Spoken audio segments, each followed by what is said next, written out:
Hello नमस्कार दोस्तों, आप सभी का स्वागत है आपके अपने यूट्यूब चैनल सुशील ऑनलाइन कोचिंग में। तो इस समय हम लोग स्टडी कर रहे हैं कक्षा 10 की साइंस, प्रकाश का अपवर्तन एवं अपवर्तन। तो हमने पिछली वीडियो में पढ़ा था कि अवतल दर्पण के द्वारा प्रतिबिंब का बनना तथा अवतल दर्पण के उपयोग क्या होते हैं। इस वीडियो में हम लोग पढ़ेंगे कि उत्तल दर्पण के द्वारा प्रतिबिंब का बनना या उत्तल दर्पण के द्वारा प्रतिबिंब कैसे बनता है और उत्तल दर्पण के उपयोग क्या होते हैं। तो आइए शुरू करते हैं।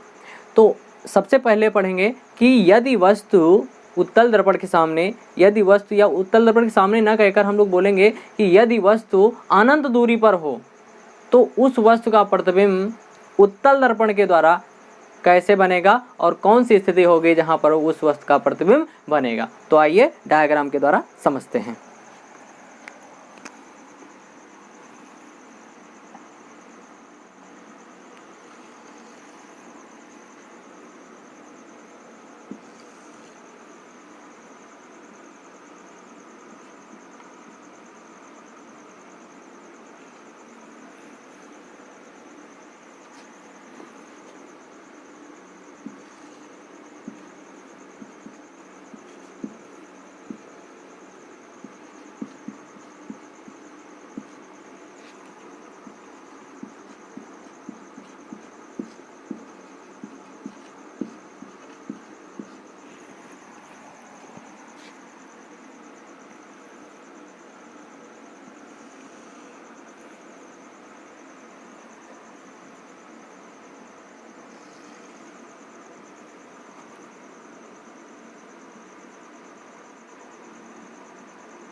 ठीक है, तो आइए समझते हैं।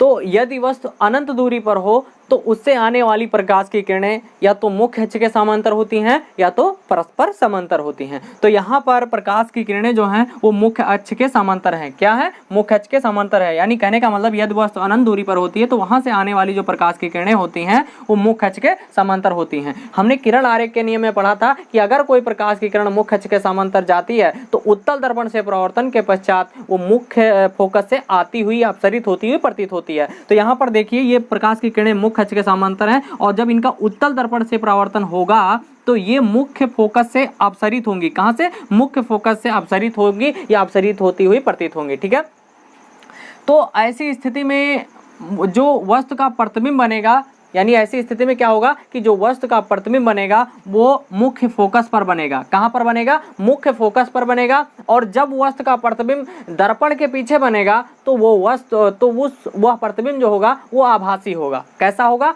आभासी होगा, क्योंकि वास्तव में वहां पर तो कोई चीज है नहीं। तो वो दर्पण के पीछे अगर बनना है तो वो आभासी होगा। और ये जो प्रतिबिंब का जो साइज होगा यानी आकार होगा वो बिंदु आकार का होगा। कैसा होगा? बिंदु आकार का होगा। और इसकी जो प्रकृति होगी वो होगा, यानी जब कोई वस्तु, प्रकृति का मतलब होता है उल्टा या सीधा। तो यहाँ पे जब वस्तु का प्रतिबिंब बिंदु आकार का बनता है तो उल्टा या सीधा होने का कोई मतलब नहीं होता है। तो ये हो गया कि जब वस्तु अनंत दूरी पर हो तो उसके द्वारा प्रतिबिंब कैसे बनता है। तो इसके हम लोग लक्षण लिख लेते हैं। पहला ये हो गया कि जो प्रतिबिंब होगा, क्या? जो प्रतिबिंब होगा वो दर्पण के पीछे बनेगा। कहां पर बनेगा? दर्पण के पीछे बनेगा। ठीक है, और दूसरा ये हो गया कि प्रतिबिंब जो होगा वो आभासी होगा। कैसा होगा? प्रतिबिंब जो होगा आभासी होगा। तीसरा जो प्रतिबिंब होगा वो बिंदु आकार का होगा। कैसा होगा? बिंदु आकार का।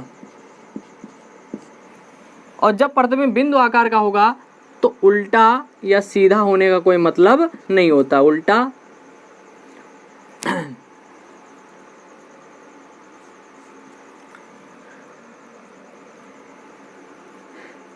और चौथा हो जाएगा कि जब प्रतिबिंब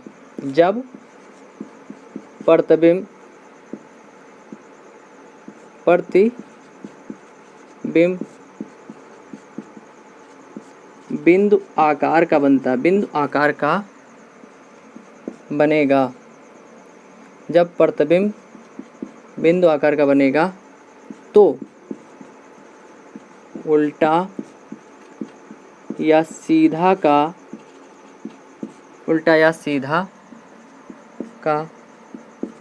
कोई मतलब नहीं होता,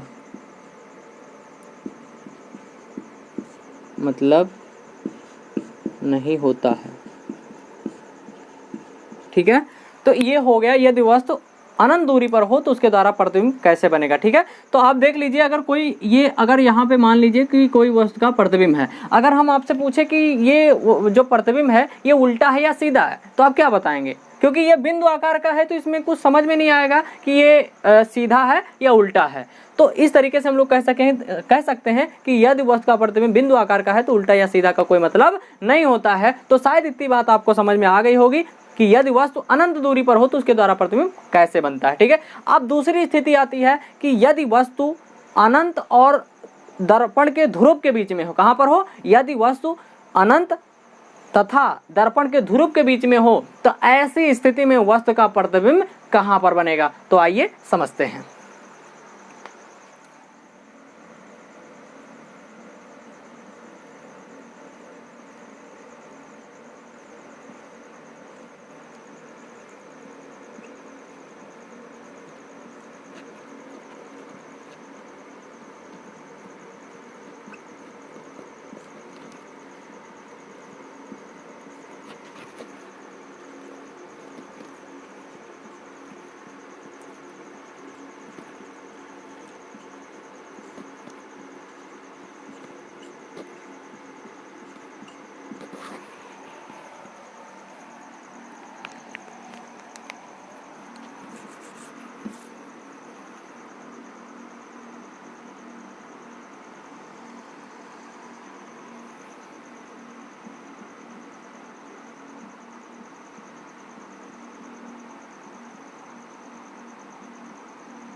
तो आइए समझते हैं।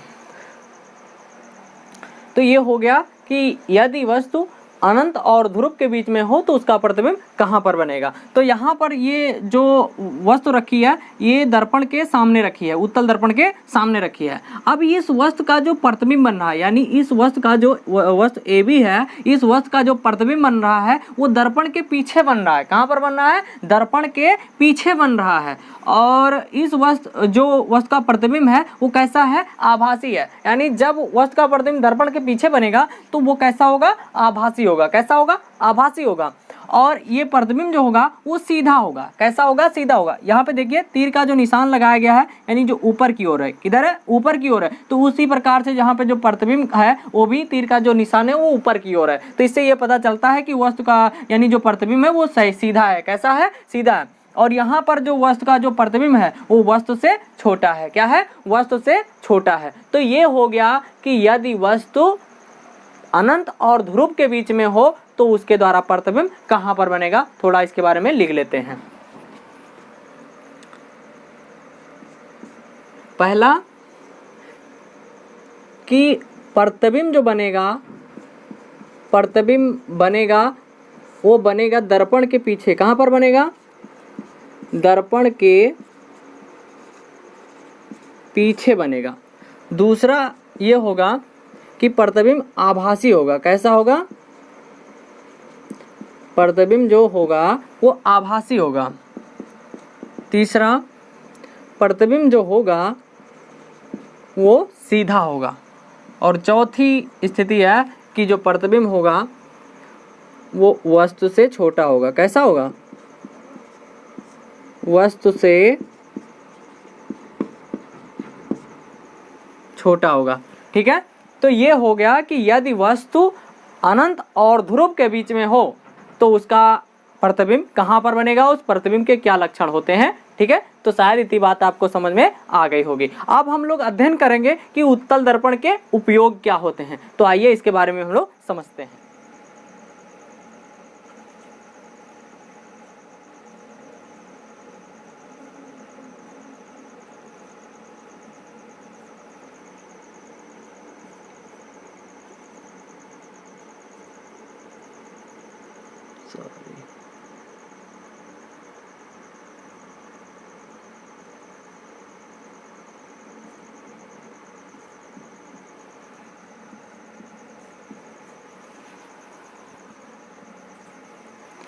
तो उत्तल दर्पण का जो पहला उपयोग होता है, हम लोग वाहनों के साइड में इसका प्रयोग करते हैं, यानी पश्च दृश्य दर्पण के रूप में करते हैं। किस रूप में करते हैं?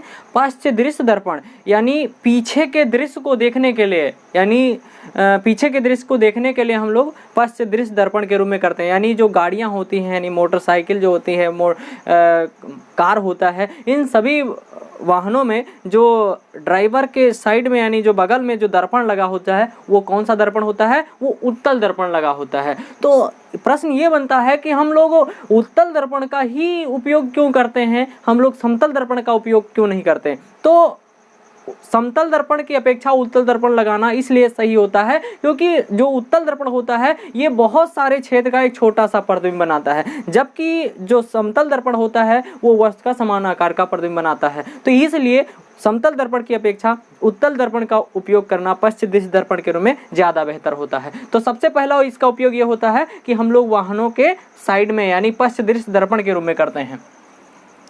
पहला उपयोग ये हो गया कि वाहनों में पश्च दृश्य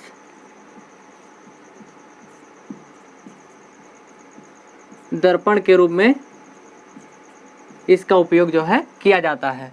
ठीक है।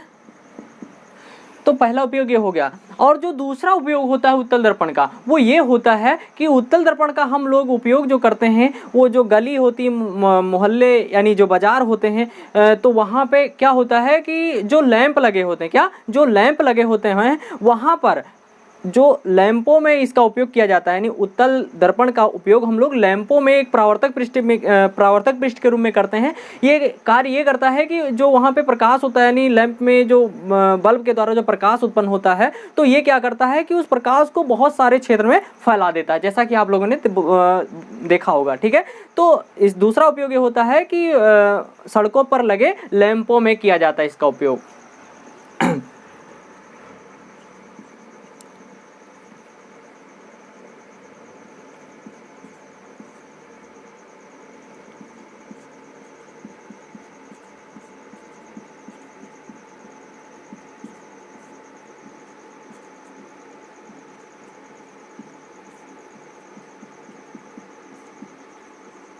ठीक है। तो ये हो गया उत्तल दर्पण का उपयोग। ठीक है, तो शायद इतनी बात आपको समझ में आ गई। तो अब हम लोग समझेंगे कि गोलीय दर्पण के द्वारा परावर्तन के लिए चिन्ह प्रपाटी का नियम या चिन्ह प्रपाटी। तो चिन्ह प्रपाटी क्या होती है, इसको आइए हम लोग समझते हैं। बताया गया है कि गोलीय दर्पण से परावर्तन की घटना में वस्तु की दूरी u, प्रतिबिंब की दूरी v तथा फोकस दूरी f को व्यक्त करने के लिए एक नई चिन्ह प्रपाटी का हम लोग यूज करते हैं या प्रयोग करते हैं, जिसे नई कार्तिकीय चिन्ह प्रपाटी कहते हैं। क्या कहते हैं? नई कार्तिकीय चिन्ह प्रपाटी कहते हैं। इस चिन्ह प्रपाटी में क्या होता है कि जो दर्पण का ध्रुव होता है, यानी इस चिन्ह प्रपाटी में क्या होता है, जो दर्पण का ध्रुव होता है इसको हम लोग मूल बिंदु मान लेते हैं। क्या मान लेते हैं? मूल बिंदु मान लेते हैं। और जो दर्पण का मुख्य अक्ष होता है, क्या, जो दर्पण का जो मुख्य अक्ष होता है उसको मान लेते हैं यक्ष अक्ष। क्या मान लेते हैं? यक्ष अक्ष मान लेते हैं। और तीसरा ये होता है कि जो मुख्य अक्ष के अभिलंबवत, क्या, मुख्य अक्ष के अभिलंबवत दर्पण के ध्रुव से होकर खींची गई जो रेखा होती है उसको मान लेते हैं वाई अक्ष। क्या मान लेते हैं? वाई अक्ष मान लेते हैं। ठीक है, तो ये हो गया चिन्ह प्रपाटी। अब इसके अनुसार नियम क्या होते हैं? इसके अनुसार नियम ये होता है, पहला नियम ये होता है कि वस्तु को सदैव पहला नियम ये होता है कि मतलब समस्त दूरियां दर्पण के ध्रुव से मापी जाती हैं। कहाँ से मापी जाती हैं? समस्त दूरियां दर्पण के ध्रुव से मापी जाती हैं। दूसरा नियम ये जो दर्पण का ध्रुव देख रहे हैं, यहीं से सारी, अगर हम लोगों को वस्तु की दूरी बताना है तो हम लोग यहीं से मापेंगे कि वस्तु की दूरी कितनी है। प्रतिबिंब की दूरी बताना है तो हम लोग मापेंगे कि प्रतिबिंब की दूरी कितनी है। और अगर फोकस दूरी बताना है तो हम लोग मापेंगे कि फोकस दूरी कितनी है, क्योंकि एक बिंदु होता है जिसके सापेक्ष हम लोग दूरी की गणना करते हैं। तो वो बिंदु कौन सा होता है जहाँ से हम लोग दूरियों को मापते हैं? तो वो बिंदु होता है दर्पण का ध्रुव। तो हम लोग समस्त दूरियां कहाँ से मापते हैं? दर्पण के ध्रुव से मापते हैं। दूसरा ये होता है कि हम लोग सदैव वस्तु को सदैव हम लोग जो है दर्पण के बाईं ओर रखते हैं। किधर रखते हैं? दर्पण के बाईं ओर रखते हैं। ये चिन्ह प्रपाटी बताती है, नई कार्तिकीय चिन्ह प्रपाटी जो एक पद्धति है ये बताती है कि हम लोग वस्तु को सदैव दर्पण के बाईं तरफ ही रखेंगे। ठीक है, तो ये हो गया दूसरा नियम। तीसरा नियम ये होता है कि आपतित किरण की दिशा में मापी गई जो दूरियां होती हैं उनका जो चिन्ह होता है वो धनात्मक होता है। क्या होता है? यानी आपतित किरण की दिशा में मापी गई दूरियां जो होती हैं वो धनात्मक होती हैं। तो आपतित किरण की दिशा ये हो गई। तो इसका कहने का मतलब यह है कि दर्पण का जो ध्रुव होता है, क्या, दर्पण का जो ध्रुव होता है इसके दाईं तरफ, दर्पण के ध्रुव के दाईं तरफ जो दूरियां होती हैं उनका जो चिन्ह होता है या वो दूरियां जो होती हैं वो धनात्मक होती हैं। क्या होती है? धनात्मक होती हैं। जबकि दर्पण के ध्रुव के बाईं ओर, दर्पण के ध्रुव के बाईं ओर मापी गई दूरियों का चिन्ह क्या होता है? ऋणात्मक होता है। तो शायद इतनी बात आपको समझ में आ गई होगी। अब आगे समझते हैं कि मुख्य अक्ष के अभिलंबवत, क्या, मुख्य अक्ष के अभिलंबवत ऊपर की ओर, ये मुख्य अक्ष हो गया, तो मुख्य अक्ष के अभिलंबवत ऊपर की ओर मापी गई जो दूरियों का चिन्ह होता है वो होता है धनात्मक। क्या? धनात्मक। आप सही सुन रहे हैं, ऊपर की ओर, यानी मुख्य अक्ष के अभिलंबवत ऊपर की ओर मापी गई दूरियों का जो चिन्ह होता है वो होता है धनात्मक। जबकि मुख्य अक्ष का, यानी ये जो मुख्य अक्ष है इसके नीचे की ओर मापी गई जो दूरियों का चिन्ह होता है वो होता है क्या? ऋणात्मक होता है। तो शायद इतनी बात आपको समझ में आ गई होगी। अब इसी समझ लेते हैं कि अगर वस्तु दर्पण के बाईं ओर रखी है तो उसका चिन्ह क्या होगा, यानी वस्तु का जो चिन्ह होगा, यानी वस्तु की जो दूरी का जो चिन्ह होगा वो ऋणात्मक होगा, यानी वस्तु की जो दूरी होती है वो ऋणात्मक होती है। अगर दर्पण अवतल है तो उसकी जो फोकस दूरी होगी वो ऋणात्मक हो जाएगी। क्या? अवतल दर्पण की जो फोकस दूरी होगी वो ऋणात्मक हो जाएगी। जबकि उत्तल दर्पण है तो उत्तल दर्पण में क्या होता है कि जो फोकस दूरी होती है वो दर्पण के पीछे होती है, तो इस तरीके से वो दर्पण के ध्रुव के दाईं तरफ पड़ेगी, तो उसका जो चिन्ह होगा या उत्तल दर्पण की जो फोकस दूरी होगी वो क्या हो जाएगी? धनात्मक हो जाएगी। क्या हो जाएगी? धनात्मक हो गई। तो ये हो गया चिन्ह प्रपाटी। यानी चिन्ह प्रपाटी मतलब क्या करता है कि जो जितनी भी दूरियां होती हैं, चाहे वो फोकस दूरी हो, चाहे वो वस्तु की दूरी हो या प्रतिबिंब की दूरी हो, तो इन सभी दूरियों के लिए वो चिन्ह अप्लाई करती है, यानी चिन्ह लगाती है, यानी चिन्ह उसके द्वारा हम व्यक्त करते हैं कि कौन सी दूरी का चिन्ह क्या होगा। ठीक है, तो शायद इतनी बात आप लोगों को समझ में आ गई होगी। अब हम लोग समझेंगे कि जो गोलीय दर्पण के ध्रुव से यानी वस्तु की दूरी जो u होती है, प्रतिबिंब की जो दूरी v होती है, फोकस दूरी जो f होता है, इसमें क्या संबंध होता है, इनके हम संबंधों को जानेंगे। तो आइए इसको हम लोग समझते हैं। तो अब हम लोग समझेंगे कि दर्पण सूत्र क्या होता है। क्या? दर्पण सूत्र क्या होता है, इसके बारे में हम लोगों को समझना है। तो हम लोगों को पहले से पता है कि दर्पण के ध्रुव से जो वस्तु की दूरी होती है वो वस्तु दूरी कहलाती है। दर्पण के ध्रुव से प्रतिबिंब की जो दूरी होती है वो प्रतिबिंब दूरी कहलाती है, और दर्पण के ध्रुव से जो फोकस के बीच की दूरी होती है वो फोकस दूरी कहलाती है। तो इन तीनों में जो संबंध होता है, इन तीनों में जो संबंध होता है वो होता है 1/f बराबर 1/v प्लस 1/u। ठीक है, तो यही होता है संबंध, जिसे हम लोग क्या बोलते हैं, जिसे हम लोग बोलते हैं दर्पण सूत्र बोलते हैं। क्या बोलते हैं? दर्पण सूत्र बोलते हैं। तो शायद इतनी बात आपको समझ में आ गई होगी। यानी कहने का मतलब यह है कि दर्पण के ध्रुव से लेकर वस्तु के बीच की जो दूरी होती है वो वस्तु दूरी कहलाती है, ध्रुव से लेकर प्रतिबिंब के बीच की जो दूरी होती है वो प्रतिबिंब दूरी कहलाती है, तथा दर्पण के ध्रुव से फोकस के बीच की दूरी जो होती है वो फोकस दूरी कहलाती है। तो इन तीनों में जो संबंध होता है उसको एक सूत्र के द्वारा व्यक्त किया जाता है, जिसे हम लोग दर्पण सूत्र बोलते हैं। क्या बोलते हैं? जिसे हम लोग दर्पण सूत्र बोलते हैं, और वो दर्पण सूत्र होता है 1/f बराबर 1/v प्लस 1/u। ठीक है, तो ये हो गया दर्पण सूत्र।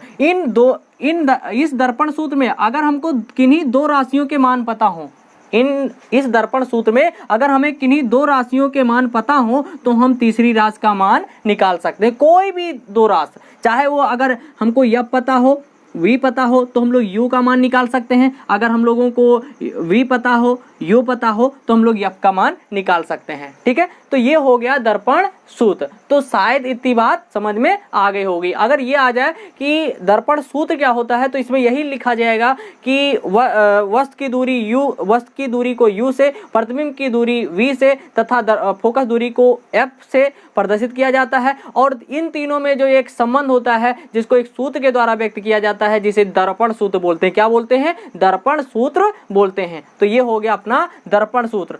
अब हम लोग समझेंगे कि आवर्धन क्या होता है। क्या आवर्धन क्या होता है? तो इसको हम लोगों को समझना है। ठीक है, तो आइए समझते हैं। तो हम लोगों को समझना है कि आवर्धन क्या है। तो आवर्धन जो है एक गोलीय दर्पण के द्वारा, यानी एक आपेक्षिक विस्तार है। क्या है? यानी गोलीय दर्पण के द्वारा आवर्धन जो होता है वो एक प्रकार का आपेक्षिक विस्तार है। आपेक्षिक विस्तार का मतलब ये होता है कि ये बताता है कि जो प्रतिबिंब की लंबाई है वो वस्तु से कितनी मतलब ज्यादा है। यानी ये बताता है कि प्रतिबिंब का आकार जो है वो वस्तु के आकार से कितना ज्यादा है। तो ये बताता है कौन? आवर्धन। क्या? आवर्धन। तो आवर्धन को हम कैसे परिभाषित करेंगे इसको हम लोग समझते हैं। तो आवर्धन की जो परिभाषा होती है, या जिसको हम दूसरे शब्दों में रेखीय आवर्धन भी कहते हैं। क्या कहते हैं? रेखीय आवर्धन भी कहते हैं। तो अगर हम लोगों से क्वेश्चन आ जाए कि रेखीय आवर्धन या आवर्धन किसे कहते हैं, तो इसकी परिभाषा यही होगी, क्योंकि ये क्या बताता है कि मतलब प्रतिबिंब की जो लंबाई है वो वस्तु की लंबाई से कितनी ज्यादा है या कितनी कम है, तो ये बताता है। तो कहने का मतलब है इसको परिभाषित कैसे करेंगे कि वस्तु के प्रतिबिंब की लंबाई, क्या? वस्तु के प्रतिबिंब की लंबाई तथा वस्तु की लंबाई के अनुपात को हम लोग बोलते हैं आवर्धन या रेखीय आवर्धन। तो इसको हम लोग लिख लेते हैं। ठीक, तो ये हो गया आवर्धन। यानी कहने का मतलब वस्तु के प्रतिबिंब की लंबाई तथा वस्तु की लंबाई के अनुपात को बोला जाता है रेखीय आवर्धन। और हम लोग रेखीय आवर्धन को यम से प्रदर्शित करते हैं। किससे प्रदर्शित करते हैं? यम से प्रदर्शित करते हैं। तो यहाँ पर जैसा कि आप लोग देख रहे होंगे, आवर्धन बराबर हो जाएगा प्रतिबिंब की लंबाई तथा वस्तु की लंबाई। क्या? प्रतिबिंब की लंबाई तथा वस्तु की लंबाई। तो हम लोग प्रतिबिंब की लंबाई को हम लोग एच डैश से प्रदर्शित करते हैं। किससे प्रदर्शित करते हैं? एच डैश से प्रदर्शित करते हैं। जबकि वस्तु की लंबाई को हम लोग यच से प्रदर्शित करते हैं। किससे प्रदर्शित करते हैं? यच से प्रदर्शित करते हैं। तो इस प्रकार से ये सूत्र बन गया यम बराबर एच डैश अपान यच। क्या? एच डैश बराबर सॉरी यम बराबर हो जाएगा एच डैश अपान एच। तो ये हो गया सूत्र। क्या? रेखीय आवर्धन या आवर्धन बराबर। अब अगर यहाँ पर जो है दर्पण से वस्तु की दूरी u, यदि दर्पण से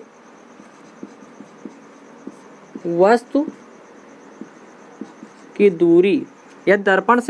दूरी u तथा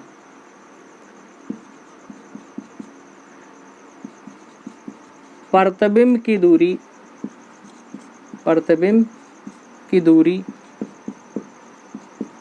v हो तो रेखीय आवर्धन, रेखीय आवर्धन यानी यम बराबर हो जाएगा प्रतिबिंब की दूरी, प्रतिबिंब की दूरी बटा वस्तु की दूरी। ठीक है, तो इसको हम लोग इस तरीके से लिख सकते हैं, यम बराबर हो जाएगा v/u। लेकिन हम लोगों को चिन्ह प्रपाटी के अनुसार ये पता है कि जो वस्तु की दूरी होती है वो सदैव ऋणात्मक होती है। क्या? वस्तु की जो दूरी होती है वो सदैव ऋणात्मक होती है, तो यहाँ पर ये हो जाएगा माइनस में। ठीक है, तो ये एक सूत्र ये बन गया। अब इसको हम इस रूप में भी लिख सकते हैं, या करके,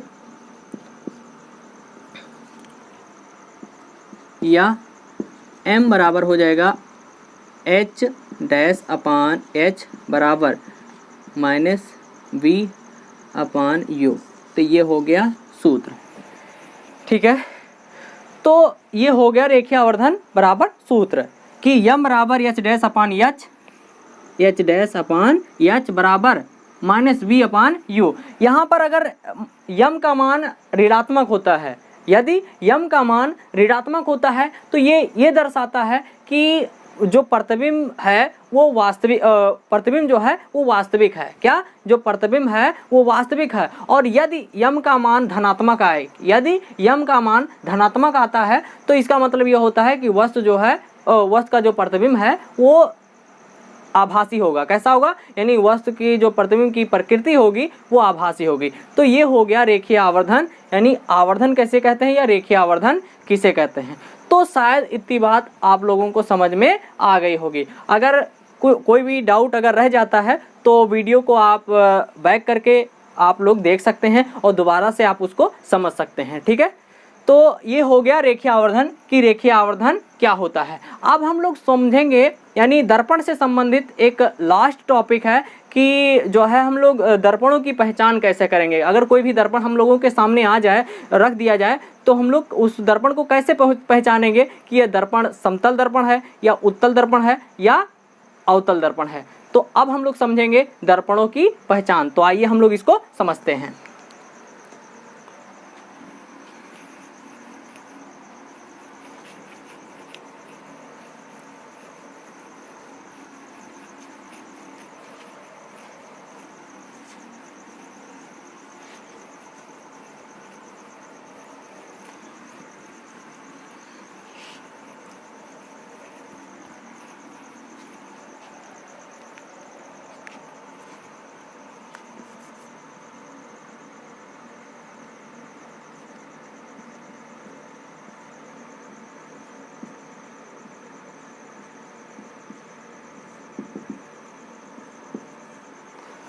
तो अगर हम लोगों को दर्पणों की पहचान करना हो तो उसको हम उस दर्पण की पहचान करने के लिए हमारे पास दो तरीके हैं। कितने तरीके हैं? दो तरीके हैं। पहला तो होता है कि स्पर्श करके। क्या? पहला जो तरीका होता है किसी भी दर्पण की पहचान करने के लिए, पहला जो तरीका होता है वो होता है स्पर्श करके, और दूसरा तरीका जो होता है वो प्रतिबिंब देखकर। क्या?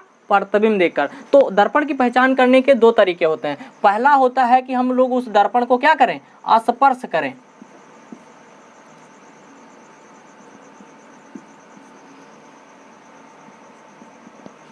और दूसरा होता है प्रतिबिंब देखकर। क्या?